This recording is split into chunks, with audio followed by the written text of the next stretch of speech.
అహ్మదాబాద్ విమాన ప్రమాదం జరిగిన తర్వాత అందులో ప్రయాణించిన ఒక వ్యక్తి పెట్టిన వీడియోలు ఇప్పుడు వైరల్ అవుతున్నాయి. ఈ విమానంలో సమస్యలున్నాయని, తాను ఢిల్లీ నుండి అహ్మదాబాద్ దాకా అందులోనే వచ్చానని, తేడాగా అనిపించి దిగేశానని ట్వీట్ పెట్టాడు. And as usual, the in-flight entertainment is not working. Leave in-flight entertainment. Calicut to landing stations. If I talk about this flight.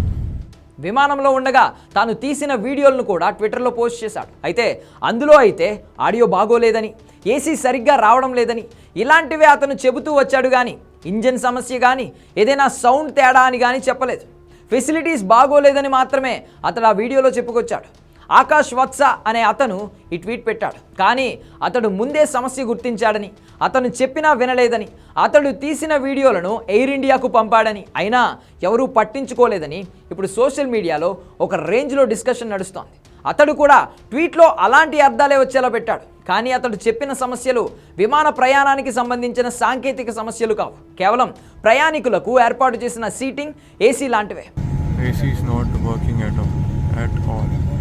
And as usual, your TV screens are also not working. కానీ పెద్ద ఎత్తున ప్రమాదం జరగడంతో ఇప్పుడు అందరూ అతడి tweet మీదే focus పెట్టారు. ఇప్పుడు అధికారులు ఆకాష్ వత్సాను కాంటాక్ట్ చేస్తున్నారు. అతడు ఏ వీడియోలు పెట్టాడు, అందులో ఏం చెప్పాడు, ఎందుకు అతడు అహ్మదాబాద్లో దిగిపోయాడు, ఇవన్నీ ఎంక్వైరీ చేస్తున్నారు.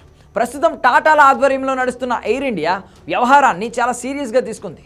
ఎలాంటి సాంకేతిక సమస్య వచ్చిందో అర్థం కాక సతమతమవుతుంటే ఆకాష్ వీడియో, ట్వీట్ వారిని మరింత ఫ్రస్ట్రేషన్కి గురి చేసింది. నష్టాల్లో మూతపడ్డ ఎయిర్ ఇండియాను టాటా కొనుగోలు చేసి మళ్ళీ నడిపిస్తోంది. ఇప్పుడు ఈ ప్రమాదం ఎయిర్ ఇండియా బ్రాండ్ను మరింత దారుణంగా దెబ్బతీయడం ఖాయం. ఎందుకంటే చనిపోయిన వారిలో బ్రిటిషర్లు కూడా పెద్ద సంఖ్యలో ఉండడం, ఇది ఇంటర్నేషనల్ సర్వీస్ కావడంతో ఓవరాల్గానే చాలా డ్యామేజ్ వారికి ఎదురయ్యేలా ఉంది. ఇలాంటి సమయంలో ఆకాష్ పెట్టిన ట్వీట్, వీడియో మరింత చికాకు పుట్టిస్తున్నాయి. అందుకే ముందు ఆకాష్ పెట్టిన కంప్లైంట్ల సంగతి తేల్చే పనిలో ఉన్నారు.